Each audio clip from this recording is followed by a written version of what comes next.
Pemirsa Prioritas Indonesia, kami lanjutkan dengan informasi Menteri Pekerjaan Umum Dodi Hanggodo berikan kuliah umum pada peserta pendidikan pemantapan pimpinan nasional atau P3N di Lemhanas.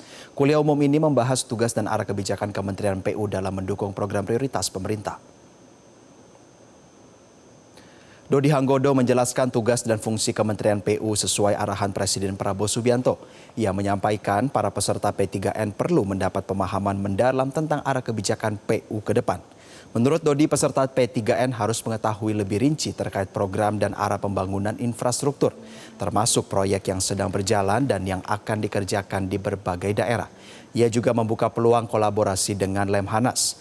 Menurutnya, diskusi dan arahan dari unsur ketahanan nasional penting untuk memperkuat pelaksanaan program PU, khususnya terkait infrastruktur strategis yang mendukung ketahanan nasional. Gubernur Lemhanas Aceh Hasan Syadzili menyambut baik kehadiran Menteri PU dalam memberikan pembekalan.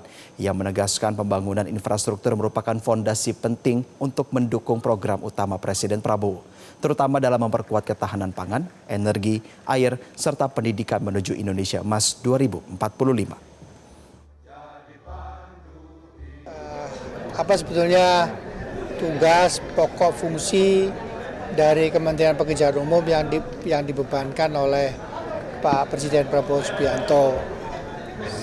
Saya yakin sih para peserta P3N sudah punya info awal tentang apa sih PU itu.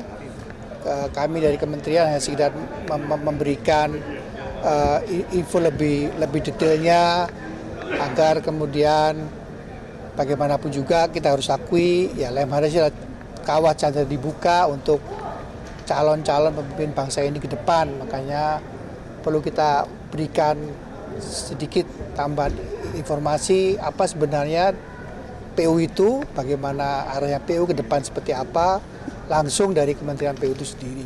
Kehadiran Pak Menteri PU kuliah umum ini memberikan satu pembekalan kepada para peserta pemantapan pimpinan nasional tentang betapa sangat strategisnya pembangunan infrastruktur sebagai fondamen bagi bagaimana memastikan program utama Bapak Presiden Prabowo, misalnya dalam hal bagaimana mendorong dan memastikan ketahanan pangan, ketahanan energi, ketahanan air, dan berbagai program seperti misalnya peningkatan kualitas sekolah rakyat, kemudian juga pendidikan-pendidikan yang lain yang memang dibutuhkan oleh masyarakat. Jelajahi cara baru mendapatkan informasi. Download Metro TV Extend sekarang.